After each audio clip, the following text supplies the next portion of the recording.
앞에 미남이 나왔다 들어가니까 좀 손해보는 것 같은 느낌이 좀 듭니다. 네. 이번에 목사님들 강의가 거의 다 빠지고, 다 빠졌죠. 그리고 우리 교사 선생님들이 하니까 너무 분위기가 좋고, 어제 저녁에 1층에서 여러분 막 이렇게 나누고 일과 나누는 걸 보면서 너무들 행복한 표정들 막 웃으면서 확장대소하면서 이렇게 나누는 거 보면서 야, 너무 잘했구나. 기획을 너무 잘했다 하는 생각이 들었어요. 너무 감사합니다. 여러분이 행복하게 이렇게 참여해주고 속의 마음을 이렇게 나누고 이럴 수 있어서 너무 감사합니다. 그리고 이번에 구재선 권사님이 강의를 하시고, 또 우리 송혜린 선생님, 내가 안 들은 것 같지만 1층에서 다 봤습니다. 너무들 선생님들 출신이라 그런가 어떻게 이렇게 강의를 잘하시는지 너무 감동받았습니다. 그래서 이제는 목사님들은 다 빠져야 되겠다 그 생각이 들었습니다. 점점 더 여러분들이 이 일을 감당해 줬으면 너무 감사하겠습니다. 그래서 앞으로도 여러분, 지금 너무 감사한 것은 여기 저의 아들도 있고 딸도 있어서 교사를 하고 있고요. 우리 양정현 목사님 딸도 여기서 앞에 찬양 인도하고, 송성성 목사님 딸이 또 성혜린 선생님 또 이렇게 사역하고 있고, 한희석 목사님 아들, 딸들이 또 여기서 사역을 하고 있고, 또 이영인 목사님 딸이 또 여기서 사역을 하고, 그래서 이렇게 다음 세대가 아버지가 하는 일에 대해서 아버지가 하는 일은 다 기분 나빠 이러는 사람들이 더 많은데, 이렇게 즐거운 마음으로 해줘서 너무 고마워요. 이럴 수 있다는 게 너무 감사하고, 그것이 다음 세대까지, 이게 정말 참 복음이라면 여러분의 다음 세대까지 이것이 이어질 수 있다면, 주님 오시는 날까지 그렇게 할 수 있다면 너무 좋겠다는 생각을 합니다. 우리 그렇게 기도하고 소망을 가졌으면 좋겠어요. 오늘은 여러분에게 제가 설교를 한다는 것보다는 질문을 던지고 싶어요. 여러분이 앞으로 계속해서 제 나이까지 먹으면서, 여러분의 어머니 나이까지 먹으면서, 아버지 나이 먹으면서, 그것을 넘어서서 제 나이까지 될 때까지 계속해서 던져야 될 질문을 여러분에게 던지고 싶어요. 그 질문은 무엇이냐면, 사람이 뭐지? 사람이 뭐지? 여러분 지금까지 사람에 대해서 얼만큼 관심을 가지고 살았는지 모르겠는데, 사람이 뭐지에 대한 질문을 던지고 그것에 대해서 계속 공부하고 기도하고, 그리고 답을 얻고 갔으면 좋겠어요. 이번에 한강이라는 작가가 노벨 문학상을 받았죠. 너무 감사했어요. 눈물이 다 나오더라고요. 너무 감사해서. 그 중에 이제 제가 소년이 온다 하고 채식주의자라는 책을 읽었어요. 소년이 온다에서, 그 소년이 온다의 내용은 1980년 제가 재수할 때였거든요. 저에게도 가장 아프고 암울했던 그 시기인데, 그때 전라도 광주에서 아주 무서운 일이 일어났어요. 우리나라 군인이 장갑차를 이렇게 그 광주 시내로 막 진격해 들어갔고, 군인들이 수천 명이 군화를 벗고 처벅처벅 들어갈 때 그 소리를 듣는 광주 시민들은 얼마나 공포와 두려움에 빠졌는지 몰라요. 너무 무서운 것이죠. 여러분, AI 로봇가 요즘은 막 굉장히 빠르게 발전을 하면서 무기를 장착하고 오는 걸 보면 저는 너무 무서워요. 저것들 앞에 과연 연약한 사람들이 어떻게 견뎌낼 수 있을까 하는 생각이 드는데, 그때 당시 아마 광주 시민들의 공포가 그랬지 않았을까 하는 생각이 들어요. 근데 그 중에 한 장면만 제가 소개하고 싶은데, 그게 뭐냐면, 그때 당시 민주화의 운동을 하기 위해서 동참한 친구들 중에서 중학생들도 있었어요. 놀랍죠?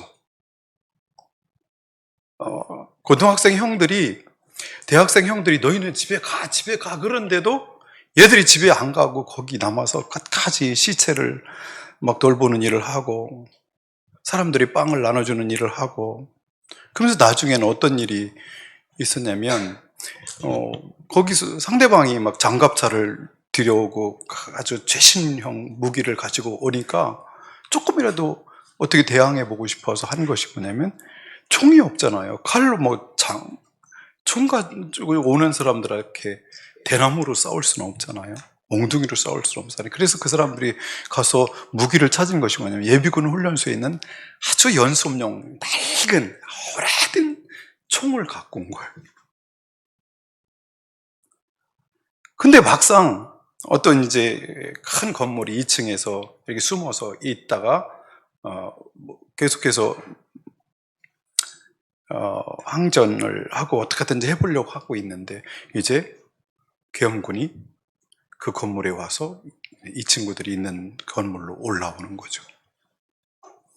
그러니까 이제 대학생 형들이, 대학생이라고 해봤자 지금 보면 너무 어리고, 얼마나 어려요 대학생들이. 대학생 형들이 중학생들 보고 야 니네는 살아야 된다, 니네는 살아야 된다 하면서 하는 말이 뭐냐면, 여기 캐비넷 속에 숨어 있어, 우리 먼저 항복하고 갈 테니까 숨어 있다가 나중에 너희들이 이때 나가면 좋겠다 싶을 때 손 들고 나와. 3명이 이렇게 손 들고 나오면 죽이진 않을 거야.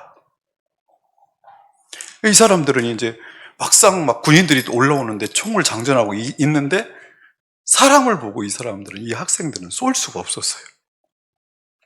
어떻게 사람에게 총을 쏘나? 총을 못 쐈어요. 그래서 결국은 무기를 버리고 끌려 내려갔어요. 어떻게 했을까요? 가니까 막 땅바닥에 내팽개치고 막 머리를 밟고 막 군어발로 폭력을 행하고 벌을 주고 막 이랬죠. 근데 어느 시간쯤 됐을 때 이 중학생 3명이 손을 들고 나오는 거예요.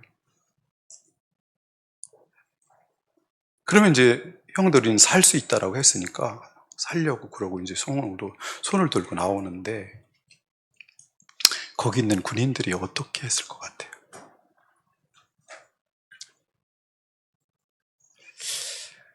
거기 있는 군인 하나가 이렇게 그 나오고 있는 친구들이 이렇게 0점 조준을 딱 해가지고 쏴서 3명을 다 죽였어요.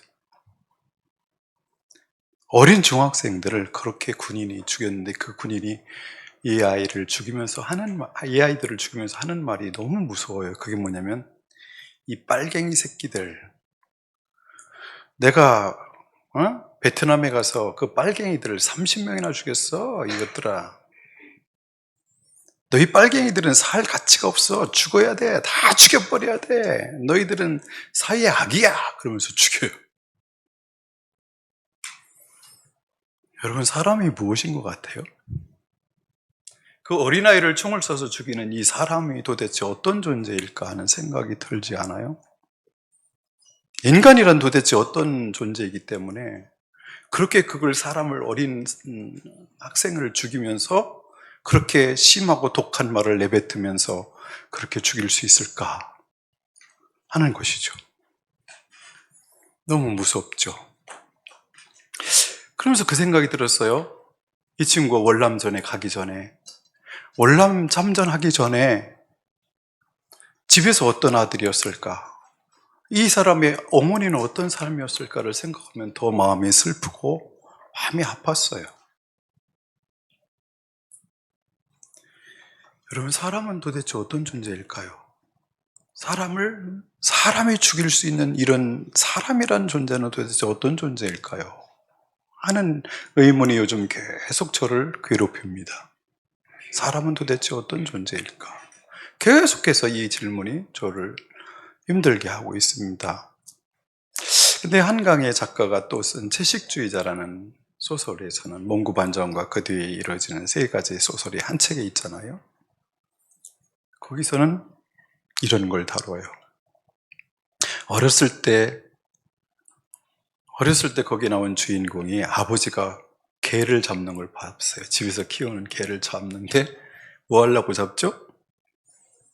먹으려고 잡죠. 먹으려고. 근데 어떻게 잡았냐면 오토바이를 타고 뒤에다 줄을 매가지고 오토바이를 가지고 아버지가 가는 거예요. 그럼 걔가 따라가야 될 거 아니에요. 근데 한 바퀴 두 바퀴 막 속도를 내면 걔가 하다 어떻게 되죠? 개는요 이게 땀이 안 나거든요. 그래서 여름 되면 땀구멍이 어디만 혀만 있으니까 이렇게 할 수밖에 없어요. 이 개한테 이게 얼마나 고통스러운 일인지 모르는데 그렇게 해서 개를 잡는 걸 봤어요.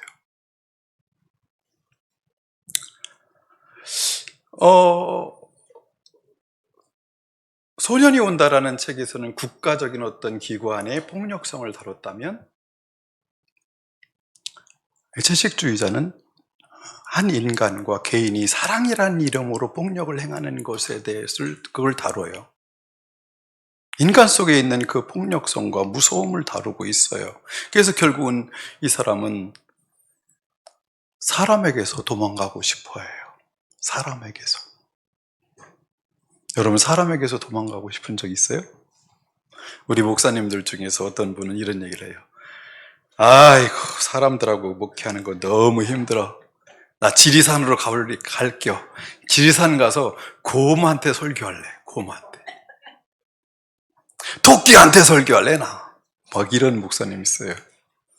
처음에는 그 소리가 막 웃기게 들리잖아요. 곰한테 무슨 설교를 해요. 토끼한테 무슨 설교해요. 나무들한테 무슨 설교를 해요. 근데 점점 세월이 흐르는데 그 말이 잊혀지가 않는 거예요. 그 말을 한 사람이 누군지 알아요? 어제 개강예배에 설교를 한 이영인 목사님이 그러세요. 지리산에 간다는 거예요. 지리산에 가서 곰들에게 설교를 하겠다는 거예요. 근데 슬픔이 느껴지지 않아요? 곰보다는 사람이 하나님 말씀을 더 잘 듣지 않겠어요? 근데 얼마나 사람을 겪으면서 사람은 변하지 않는다는 어떤 생각들을 가졌는지 모르겠습니다만 그 뒷배경은 물어보지 않았는데 차라리 지리산에 가서 곰에게 설교하고 곰들에게 목회를 하겠다는 말을 하는 것이 너무 슬프지 않아요? 근데 이 채식주의자에 나온 주인공 영애는 어떤 사람들은 자연인이다 해서 사람들을 만나는 게 너무 불편하고 이 도시에 사는 게 너무 불편해서 아무도 없는 산속에 가서 혼자 살기로 하죠. 사람을 피해 들어가는 거죠. 차라리 자연과 살고 싶은 사람들이 있어요. 근데 채식주의에서 다루는 것은 그렇게 사람을 피해서 어디를 가겠다는 얘기가 아니에요. 무엇이냐면 내가 사람인 것이 너무 싫어서 사람인 나에게서 탈출하고 싶다는 거예요. 여러분 그런 생각 해보셨어요? 나 사람이 질렸어. 사람만 생각하면 너무 끔찍해. 난 사람이고 싶지가 않아. 사람에게서 도망가고 싶어. 이 얘기예요. 사람에게서 도망가서 뭐가 되고 싶냐면 나중에 보면 나무가 되고 싶어요. 나무가. 나중에 이 사람이 정신병원에 갇혀 입원하는데 나중에 아무것도 먹지 않아요. 왜? 나의 생명을 좋아하지 않으니까 아무것도 먹지 않아요.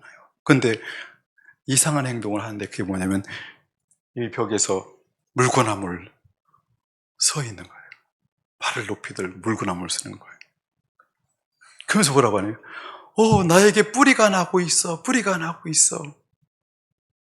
우리가 생각하면 언뜻 보면 이 발이 뿌리일 거고 이게 가질 것 같은데 아니야. 손이 가지고 다리가 뿌리고 이게 다리가 가지야. 뭐 이래요. 아무것도 먹지 않고 그렇게 계속 그러다가 결국 사람에게서 도망가려고 해요. 사람 자체에서 도망가고 싶어 해요. 여러분, 한강은 왜 이렇게 사람에 대해서 악하고 악랄하고 폭력적이고 이런 존재로 계속 묘사할까 싶어요. 사람에게서 아주 도망가고 싶어 하는 그 사람이 마음속 깊은 곳에 바라고 있는 것은 무엇일까요? 그것은 사랑을 추구하는 것이죠. 사랑하는 사람. 인간은 사랑해야 된다. 인간은 사랑하는 존재여야 된다는 것을 얘기하고 싶은 것이죠. 오늘 여러분에게 소개하고 싶은 아담이라는 사람에 대해서 보고 싶어요. 말씀을 띄워주시면 좋겠습니다.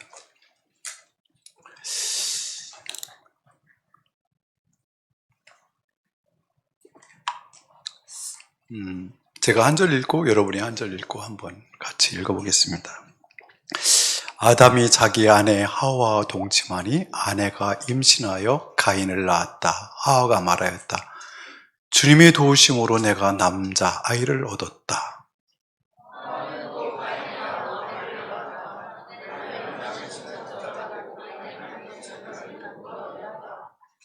세월이 지난 뒤에 가인은 땅에서 거둔 곡식을 주님께 제물로 바치고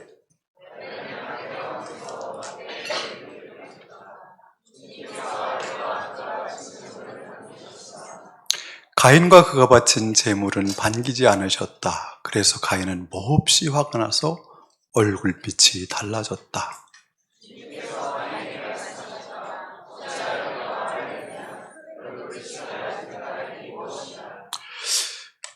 내가 올바른 일을 하였다면 어찌하여 얼굴빛이 달라지느냐? 내가 올바르지 못한 일을 하였으니 죄가 너희 문에 도사리고 앉아서 너를 지배하려고 한다. 너는 그 죄를 잘 다스려야 한다.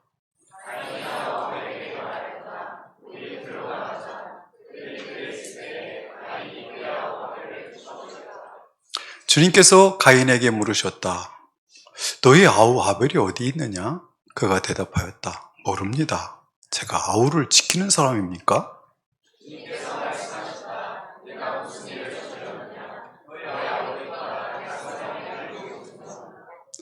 이제 내가 땅에서 저주를 받을 것이다. 땅이 그 입을 벌려서 너희 아우의 피를 나의 손에서 받아 마셨다.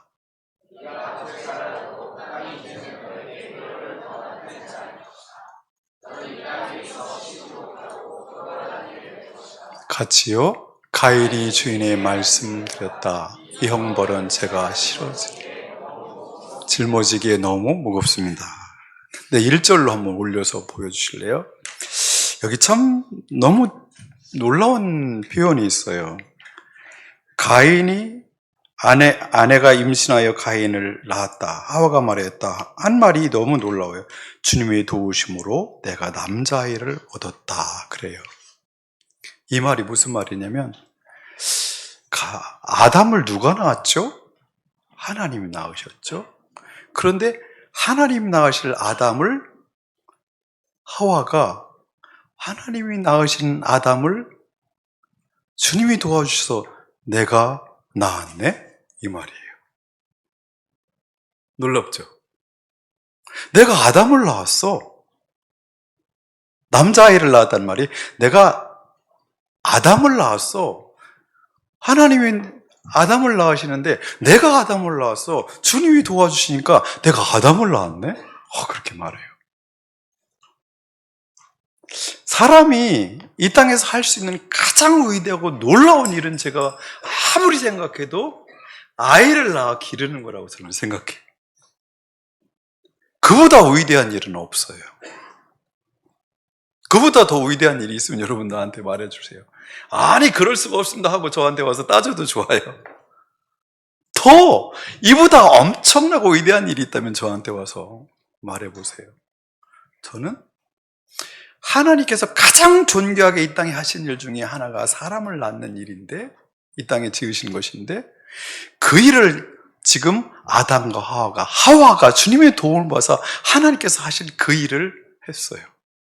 놀랍지 않아요? 여기까지는 너무 좋았어요. 아담은 주님의 도움을 받아서 가인을 낳았어요. 아담이 낳은 가인은 아담이에요. 아멘? 동의하세요? 아담이 낳은 카인은 아담이다. 또 아담이 그 카인이 낳은 아이는 또 아담이죠. 그래서 성경 전체는 무슨 이야기예요? 아담의 이야기로 계속 돼요. 아담의 이야기가 계속 나오죠. 아담들의 이야기입니다. 사람의 이야기. 사람을 성경은 뭐하라고 하는지, 성경에서 말하는 인간, 아담이란 사람이라는 존재는 어떤 존재인지, 아담이란 도대체 어떤 존재인지, 우리 한번 오늘 잠깐만 여기서 봤으면 좋겠어요. 근데 이 아담이 낳은 아담, 카인이, 그리고 아벨이 하나님께 제사를 드리는데, 카인은 하나님께 제사를 드리기는 하는데 드리지를 못해요. 하나님이 그 사람의 제사를 받을 수가 없어요. 하나님께서 가인을 받아줄 수가 없어요. 가인도 제물이 될 수 없고 가인이 드리는 제물도 제물이 될 수 없어요. 하나님이 받을 수 없는 것들이에요, 둘 다. 근데 아벨의 제물과 아벨은 받아주셨어요. 그러니까 가인이 분노가 확 일어났어요. 화가 났어요. 화가 확 올라왔어요. 그리고 안색이 쫙 변했어요. 여러분, 제가 오랫동안 앞에서 설교를 하면서 느낀 게 있어요. 분노하면 사람의 안색, 얼굴빛이 변해요. 여기서는 여러분 전체가 쫙 있기 때문에 여러분 얼굴빛이 다 보여요. 그래서 저를 확 밝은 빛이 있어 저를 빡 잡아 당기는 얼굴이 있고, 굉장히 이쁘고 잘생겼는데도 깜깜한 얼굴이 있어요. 안색이 달라요. 얼굴 위에 광채가 달라요. 얼굴빛이 달라요. 근데 분노에서 얼굴빛이 쫙 변하니까 하나님께서 어째요 너는 얼굴색이 변하지? 얼굴색이 왜 변하지? 여러분, 사람이 화가 나서 분노해서 얼굴색이 딱 변할 때, 그리고 고개를 딱 숙일 때 어떤 생각을 할 것 같아요? 막 화가 났어. 이 가인의 분노는 누구에 대한 분노일까요? 자신에 대한 분노일까요? 아니면 하나님에 대한 분노일까요? 아벨에 대한 분노일까요? 일단 아벨에 대한 분노를 가질 이유는 있나요? 없죠. 그러면 실제적으로 누구에 대한 분노가 맞죠? 자기를 받아주지 않고 인정하지 않은 하나님에 대한 분노이겠죠. 그죠? 하나님에 대해서 분노가 팍 일어나면 어때요? 얼굴을 피하니까, 얼굴을 바로 피할 수 없을 때 어때요? 눈을 내리 딱 깔죠. 그러면서 사람은 무슨 생각하죠? 제가 이번에 챗GPT한테 물어봤어요. 왜 카인은 하나님을 못 죽이고 아벨을 죽였을까? 그랬더니 너무 재밌는 답이 나와요. 그리고 두 번째 제가 이런 질문을 했어요. 왜 카인은 자기를 죽이지 않고 아벨을 죽였을까? 사람하고 대화하는 것보다 어떤 때는 더 재밌을 때가 있어요. 아주 훌륭한 대답을, 말이 잘 통해요. 어떡하죠? 앞으로?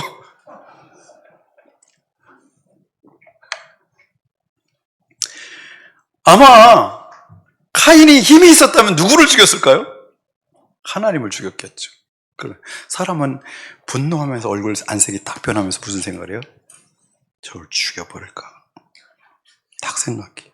아니면 그게 안 되는 대상이면 관계를 끊어버리자, 이 생각을 해요. 오늘로 너하고는 끝이다. 네가 나를 이렇게 힘들게 해? 네가 나의 자존심을 건드려? 네가 나를 흔들어? 네가 뭔데 건방지게? 이 생각이 확 올라오면서 죽일 생각을 하든지 관계를 끊을 생각을 합니다. 이게 무섭죠? 이게 무서워요. 안색이 딱 변하면 그때부터 이제 무서운 거예요. 그러더니 하나님께서 알려주시죠. 야, 네가 문 밖에 나설 때마다 죄가 네 문 앞에 엎드려 있다가 너를 지배하려고 할 거야. 하나님과 가인 두 어떤 관계만 있는 게 아니라 아벨과의 어떤 관계, 이런 어떤 관계, 하나님과의 관계와 이웃과의 관계만 있는 게 아니라 또 어떤 존재가 나타난다는 거예요. 있다는 거예요. 그게 뭐예요? 죄라는 존재예요. 내가 집 문을 딱 나서 사람들을 만나러 갈 때, 무엇을 하려고 할 때 딱 엎드렸다가 나한테 딱 달라든다는 거예요. 뭐 하려고? 너 오늘 내 말 들어? 하는 거죠. 너 오늘 내 말 들어? 그러면서 하나님께서 하신 말씀이, 너는 그 죄를에게 지배당하지 말고 그 죄를 잘 다스려라. 그렇게 말씀하세요. 그러니까 사람은 어떻게 해요? 하나님께 지배를 당하고 죄는 지배하고 자기 자신을 복종시킬 수 있어야 돼요. 여기서 보면 뭐예요? 죄는 사람이 다스릴 수 있다라고 하나님께서 말씀하시는 거예요. 죄는 사람이 다스릴 수 있다는 거예요. 잘못하면 평생 죄의 종노릇하며 살 수 있어요. 저는 그걸 경험했어요. 충분히 경험했어요. 죄의 종노릇하는 것이 무엇인지, 얼마나 끔찍한 것인지 저는 경험했어요. 그럴 때 인간은 너무 불행해요. 너무 비참해요. 아무 힘이 내 속에서 일어나지 않아요. 자존심은 다 까르는 거예요. 수치심으로, 죄책감으로 그냥 나는 아무것도 아닌 존재가 되어버려요. 죄의 종노릇할 때. 여기서 벗어나지 못하면 돈이 아무리 많아도, 좋은 학위를 많이 가져도, 힘이 있어도, 좋은 외모를 가져도 아무런 힘이 없어요. 마음이 공허하고 자신을 사랑할 수가 없어요. 그 이웃도 사랑할 수 없어요. 이 말을 가인이 딱 들었어야 되는데 지금 뭐하고 있은 상태예요? 화가 난 상태니까 죄의 밥이 딱 됩니다. 하나님께서 미리 먼저 말씀하시는데 하나님 말씀에 순종하는 것보다는 뭐예요? 죄의 밥이 돼서 죄의 종로를 딱 하게 되는데, 그 분노의 마음을, 그 상처받은 마음을, 그 화가 난 마음을 죄가 딱 사로잡아요. 그리고 그를 아벨 저놈 새끼 죽여버려야지. 저놈만 내가 죽이면 하나님은 내 제사를 받고 나를 사랑하시겠지. 이 생각을 했는지 모르겠어요. 여러분, 질투와 시기가 얼마나 무서운지 몰라요. 사울이 다윗에게 한 질투. 너무 무섭죠. 살다 보면 이럴 때가 있어요. 특별히 영적인 문제에서 이런 문제를 경험하면요, 엄청 막 불같은 질투가 내 속에서 일어나 나를 막 사로잡아 불태워요. 내 속에 있는 모든 장기를 다 태울 만큼 큰 분노의 불길이 내 속에서 타올라요. 이게 굉장히 무섭습니다. 결국 아담은 또 다른 아담을 하나님께서 유일하게 주신 친구이며 유일하게 준 동생 아우인 아벨을 들로 불러내서 돌로 쳐 죽입니다.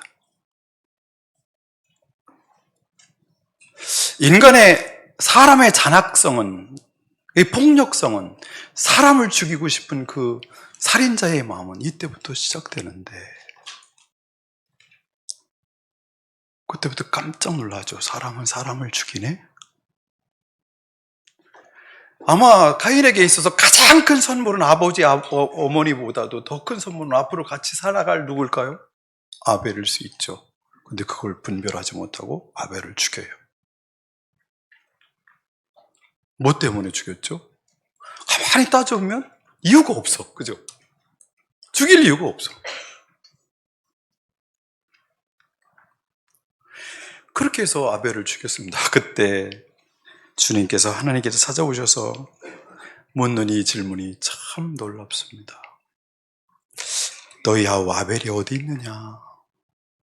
너희 아우 아벨이 어디 있느냐? 그때 가인은 퉁명스럽게 말합니다. 모릅니다. 제가 아우를 지키는 사람입니까? 이렇게 말해요. 좀 삐딱하죠? 느낌이 그렇잖아요? 삐딱해요. 제가 아우를 지키는 자입니까? 이러고 나와요. 여러분, 형은 아우를 지키는 자예요? 아니에요? 안 지키죠, 형이?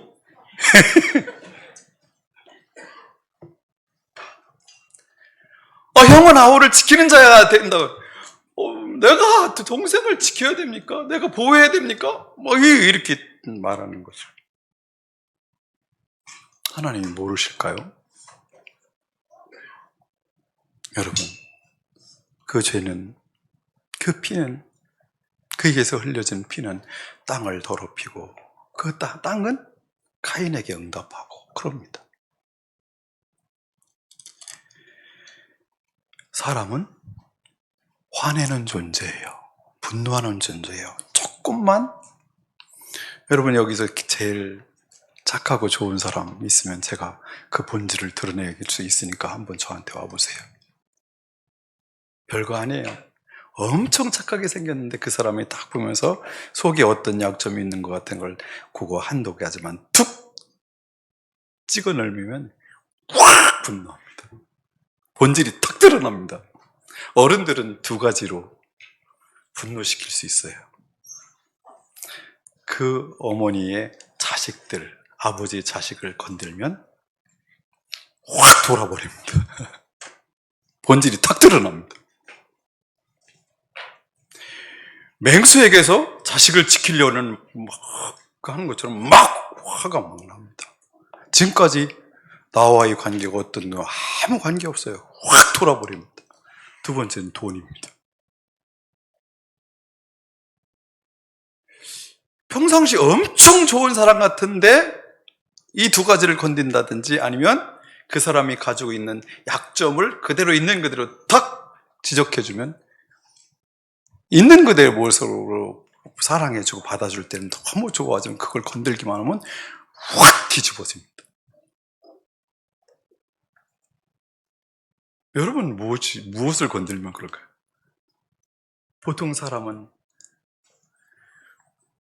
자존심을 건들면 무너집니다. 가면이 벗겨지고 성격이 드러나고 성격이 또 더 건들면 그 속에 있는 에고가, 자아가 탁 드러나는데 그 자아는 무서운 자아입니다. 왕되려는 자아, 하나님인 자아, 이것이 확 드러납니다. 평상시 살 때 이것이 드러나게 하면 안 돼요. 적당히 해서 그걸 드러나지 않도록 해줘야 돼요. 좋은 영적인 관계까지 깊이 들어가려면 이것을 뛰어넘는, 그것까지도 지적받고도 여기서 하나님께서 말씀하실 때 가인이 제가 잘못했습니다라고 딱 엎드리고 분노하지 않고 어떻게 하면 제 제사를 받아주실 수 있습니까? 어떻게 하면 저를 받아주실 수 있습니까? 라고 돌아섰으면 좋았을 텐데 그게 안 되는 거잖아요. 그죠? 그냥 분노 쪽으로 확 전환. 왜? 저도 하나님이 돼버렸으니까. 가인도 하나님이 돼버렸으니까. 앞으로 여러분 신앙생활의 싸움은 이 싸움이에요. 이 싸움이에요.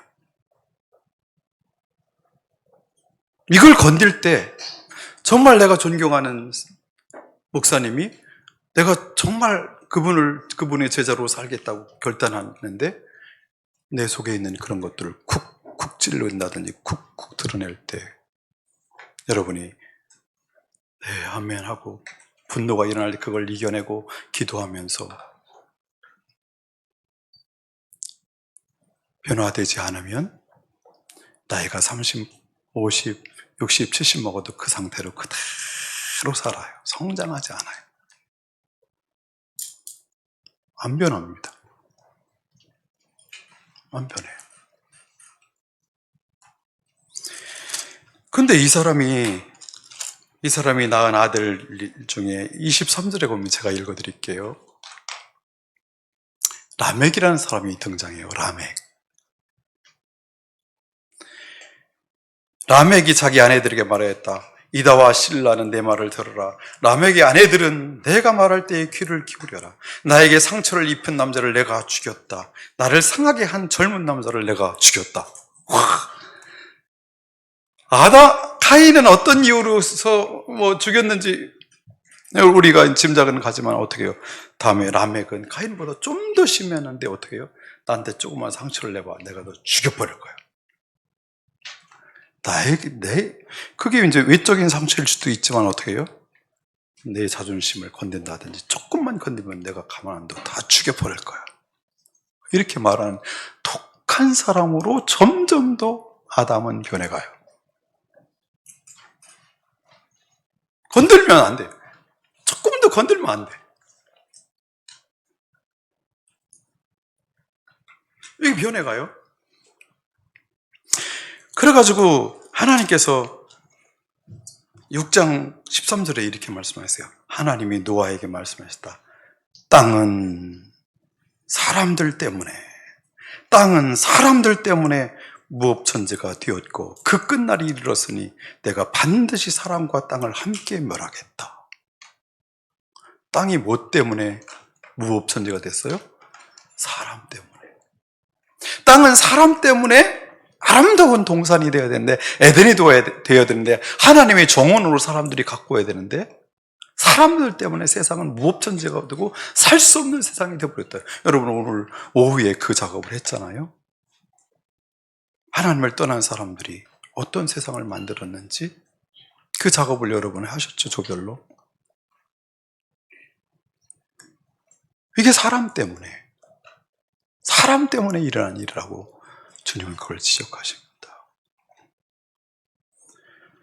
여러분 아직 사람이 좋죠? 사람이 좋죠? 친구들이 좋죠? 너무 좋잖아요. 이 상태로 계속 여러분이 살았으면 좋겠습니다.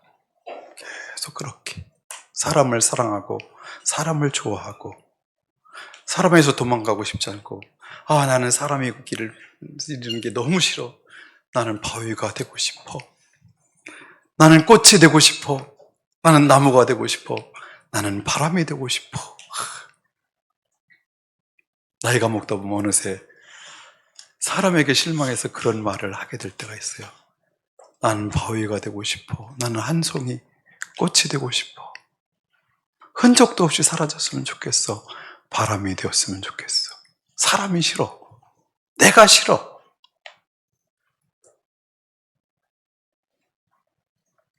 그런 날이 안 오고 사람은 꽃보다 아름다워. 이렇게 노래할 수 있으면 좋겠어요. 누가 뭐래도 옛날 노래 잘했었는데 사람이 꽃보다 아름다워. 근데 나는 그 노래를 들을 때마다 정말? 정말? 그래. 여러분 사람이 꽃보다 아름다워요? 네, 좋아요. 사람은 꽃보다 아름다워야 되죠. 그래야 됩니다. 사람은 꽃보다 아름다워야 되죠. 한 십몇 년 전에 우리 이상한 목사님이 사준 책이 있더라고요. 사람만이 희망이다. 요즘 사람에 관심을 갖다 보니까 요즘 사람에 대한 책들을 계속 한 권씩 쌓아놓고 사람만이 희망이다. 인간론, 거짓의 사람들 이런 책들이 내가 쌓아놓고 요즘 사람을 자꾸 알고 싶어. 사람이란 도대체 어떤 존재인가? 근데 여러분 우리 고린도전서 15장으로 가볼까요?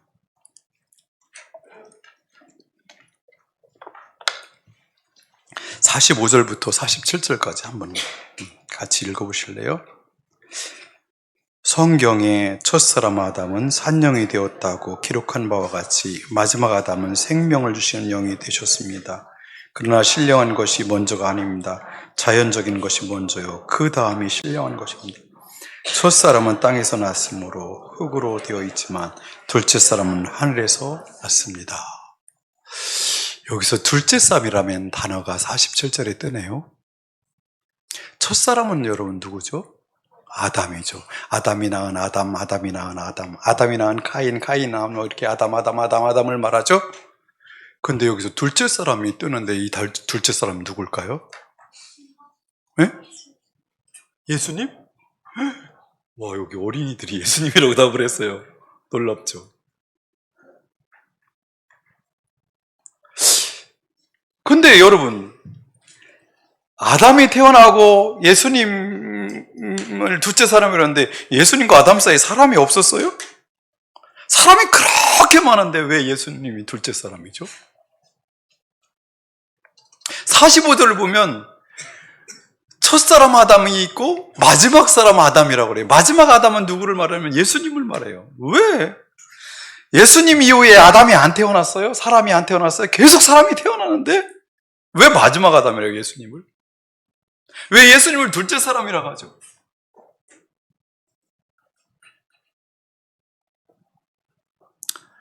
하나님은 첫사람 아담의 자녀들이, 자손들이 쭉 사는 걸 보시고 분노하시기도 하셨지만 불쌍히 여기셨어요. 불쌍히 여기셨어요. 너무 불쌍해요. 하나님이 사랑하시기 때문에 그 사람들을 너무 불쌍히 여기셨어요. 그리고 사람을 지으셨음을 아까 한탄하고 후회하셨다고 그랬지만 포기하지 않으셨어요. 포기하지 않으셨어요. 그리고 어떻게 해요? 이 사람들을, 아담들을 새 사람으로 탁 만들 계획을 가지고 계세요. 첫째, 하나님은 창조를 실패하시는 것이 아니라 지금도 계속해서 창조를 완성해 가고 계세요. 아멘? 실패한 게 아니에요. 첫사람 아담이 실패했다고 실패하는 게 아니라 하나님은 영원하신 하나님이시기 때문에 창조를 지금도 계속해서 완성해 가고 계세요. 그걸 다른 말로 하면 구속하신다, 구원을 완성해 가신다라고 표현하는데, 다른 말로 하면 어떤 학자들이 그것을 뭐라고 표현도 해요? 창조를 완성해 가신다라고도 표현해요. 실패하시지 않은 거예요. 그분은 지금도 창조를 완성해 가고 계세요. 이루어 가고 계세요. 그런데 그 백성들을 바라보면서 마음이 아파하시고 슬퍼하시면서 하시는 그분이 세운 계획이 뭐예요? 하나님이 직접 사람이 되셔서 이 땅에 사람으로 오시는 거예요. 둘째 사람 오시는 거예요. 아담은 땅에 난 흙으로 만들었지만 둘째 사람은 하늘에서 오신 하나님, 하늘에서 오신 사람, 둘째 사람이에요. 이 둘째 사람은 첫째 사람과 어떻게 달라요? 여러분이 아는 둘째 사람은 첫째 사람 아담과 어떻게 달라요? 아니, 달라요. 첫사람 아담은 이렇게 말했어요. 내가 아우를 지키는 자입니까? 그랬어요. 근데 둘째 사람은 뭐라고 하세요? 내가 아우를 지키는 자입니다. 이렇게 말해요.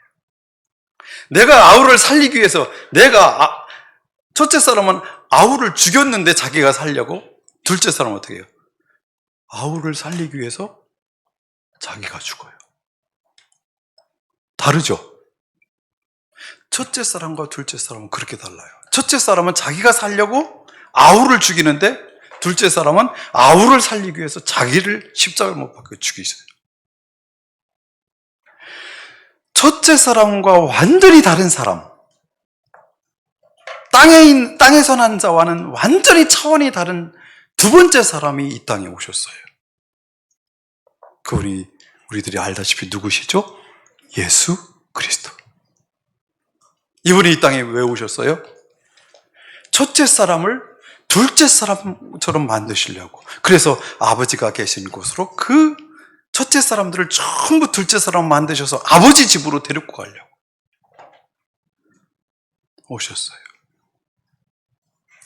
근데 지금까지 우리들이 보는 바와 같이 사람들에게 희망이 없어 보이잖아요? 여러분 어때요? 사람이 사람을 그렇게 죽이는 사람에게 무슨 희망이 있어요? 그래서 사람에게서 도망가서 나무가 되고 싶고, 그 정도로 사람은 너무 징글징글한데 어떻게 변할까요? 우리가 몇 분까지죠?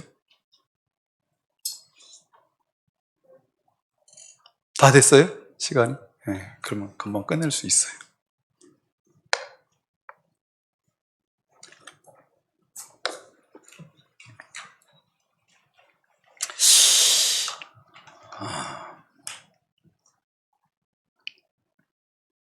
오늘 앞에서 찬양을 쫙 인도하게는 찬양단을 보면서 그 중에 내 딸이 있었어요. 내 마음이 앞에 있는 찬양을 인도하는 분들을 보면서 마음이 괜히 눈물이 울컥 하면서 사람을 사랑한다는 것, 딸을 사랑한다는 것, 아들을 사랑한다는 것, 늘 그런 질문을, 저는 그런 의문을 던져요. 사람이 사람을 사랑할 수 있나? 사람이 사람을 사랑할 수 있나?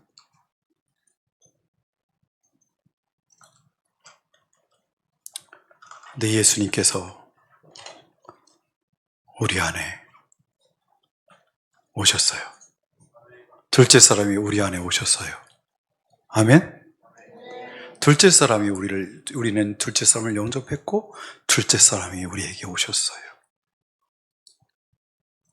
이제 여러분 속에 둘째 사람이 오셨고, 제 속에 둘째 사람이 오셔서 그 둘째 사람이 계속해서 내 속에서 일하시고 역사하셔서 우리를 둘째 사람처럼 반드시 창조를 완성하실 것입니다. 아멘? 여기에 소망이 있습니다. 우리는 우리 힘으로 결단해서 무엇을 해낼 수 있고 사람을 사랑할 수 있고 분노해서 막 사람을 죽이는 존재가 사람을 사랑해서 나를 대신 죽이고 희생하고 헌신하며 살 수 있을 게 가능할까 싶은데 내 안에 계신 성령께서 예수님께서 둘째 사람이 계시기 때문에 그분이 그것을 이루셔서 우리는 그것이 가능해져요. 오늘 아침에 오전에 여러분도 여기서 열심히 했지만 우리들도 앉아서 부흥회를 했답니다. 한 두 분의 이야기를 하고 싶은데 한 분 얘기만 할게요. 옛날에는 우리가 너무 가난해서 쌀 한 마리 갖기가 쉽지 않아요. 쌀 한 가마니 갖는 건 쉽지 않은데 우리 김미용 전사님이 그런 얘기를 하더라고요. 그 집에 남편이 사업을 해가지고 집에서 이 사람 저 사람 이쪽 친척 저쪽 친척 조카들이 와서 이렇게 다 사는데 그 집에 12명이 살았대요. 12명이 밥을 먹으면 쌀이 얼마나 많이 들어갈까요? 여러분 상상 못하겠죠? 한 달이면 40kg를 먹는다든가 80kg를 먹는 80이에요. 80kg를 먹는데요. 근데 1년에 시댁에서 40kg짜리 4개를 준대요. 그러면 얼마 160kg를 주는데 그걸 이제 차에다 싣고 집으로 오면서 아직 아이들은 어리고 우리 전사님도 젊으셨을 때 오는데 마음이 자꾸 성령께서 누구를 주고 가라, 누구에게 쌀을 주고 가라 그런데 그래서 오면서 여보 우리 기도원 가서 쌀 좀 기도원에 주고 가자. 어때? 좋지. 나도 그렇게 생각해. 그래가지고 그 기도원에 가서 쌀을 들고 갔더니 기도원 원장님이 할렐루야 하고 나오더래요. 근데 그날 아침 쌀이 뚝 떨어져서 기도원 식구들이 아침에 금식했어요. 금식인지 굶식인지 모르겠습니다만 못 먹었어 밥을. 근데 마침 전사님이 그때는 전사님도 아니죠. 쌀을 40kg를 갖고 왔어. 누가 놀랄까요 이때? 그 쌀을 구하고 기도한 원장님이 놀라겠지만 그냥 생각 들어서 갔는데 그게 하나님이 인도하셨다는 걸 갖다 주라는 인도가 역사하심이 일하심이 있었다는 걸 깨달은 전사님이 얼마나 놀랐겠어요. 소름이 쫙 돋는 거죠. 그리고 기도원에서 딱 나오다가 또 부도나 맞아서 힘든 미용실 권사님한테 쌀을 주고 가자 싶어가지고 미용실을 바로 들어가면 사람들이 보니까 뒷문으로 들어가서 40kg를 또 내려놓고 집에 갔대요. 사람은 자기 중심적이죠. 모두가 나한테 모든 게 왔으면 좋겠는데 그 많은 식구가 12명이나 되는 사람이 먹어대는 그걸 감당하기에는 쌀 해봤자 뭐 160kg였자 2달 먹고 끝나는데, 근데 그걸 성령께서 그분 전사님 속에, 부부 속에 오신 둘째 사람이 생각나게 하신 대로 순종하는 거죠. 나중에 들어보니까 그 집도 쌀이 없는 거죠. 근데 그렇게 해가지고 쌀을 80kg를 갖다 쌀독에다 채워놨는데 한 3개월 후에 그분을 만났나 봐요. 그 미용실 권사님을. 그런 얘기 저런 얘기 하는데 그때 쌀이 떨어졌었는데 이렇게 쌀이 안 떨어지고 먹는다고 이런 얘기를 하는데 전사님 머리 팍 스치고 80kg를 채워놨는데 3개월이 지났는데 쌀이 떨어졌나? 안 떨어졌나? 계산상으로는 어떻게 80kg니까 3개월 지났으니까 한 2달 전에 쌀독에 쌀이 없어져야 되잖아요. 그죠? 그래서 막 서둘러서 집에 갔어요.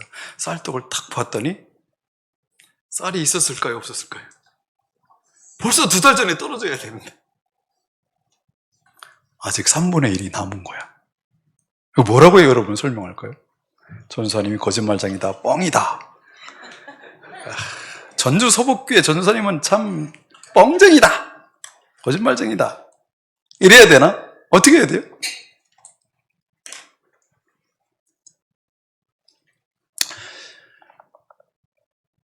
여러분, 이 땅에서 우리가 하나님의 나라를 이루며 살 수 있을까요? 우리 가정에서 정말 둘째 사람들만 모여있는 교회에서 하나님 나라를 이루며 살 수 있을까요? 교회에서 실망하는 일이 얼마나 많고 얼마나 상처받는 일이 많은데 교회에서 이게 가능할까요? 여러분, 우리 속에 계신 주님께서 말씀하신 대로 순복할 때 우리 교회가 교회에 주님의 나라가 임할 줄 믿습니다. 지금도 하나님은 살아계셔 일하시고 우리 주위에서도 일하시지만 우리 속에서도 계속 말씀하시고 우리를 둘째 사람으로 만드시는 일을 하고 계신 줄 믿습니다. 여러분, 절망하지 마시고 모든 걸 내려놓지 마세요. 우리의 소망은 내 의지에 있는 게 아니고 우리 속에 계신 둘째 사람이신 예수님에게 있어요. 아멘. 기도하겠습니다. 하나님 아버지, 감사합니다. 이렇게 천하보다 귀한 청소년들이 황금 같은 시간들을 다 밀어놓고 이렇게 하는 주님의 말씀을 배우는 자리에 왔습니다. 그 마음을 아시는 주님, 이번에 충만히 둘째 사람이 임하여 주시고 성령 충만케 하시고 말씀이 들려지게 하여 주셔서 말씀에 이끌림 받아서 살게 하옵소서. 아직 아버지 하나님을 잘 모르고 예수님을 잘 모르지만 귀한 아들, 딸들 속에 임하신 주님께서 갖가지 책임져 주시고 영원까지 역사하셔서 창조를 완성하시고 구원을 완성하시고 영원한 안식에 이르게 하실 줄 믿습니다. 아버지 집으로 다 들어가서 하나님의 영광을 맛보며 영광스러운 삶을 살게 될 줄 믿습니다. 남은 시간도 모든 교사들, 목사님들, 모든 돕는 스태프들에게 주님의 은혜로 부어주시옵소서. 예수님의 이름으로 기도합니다. 아멘.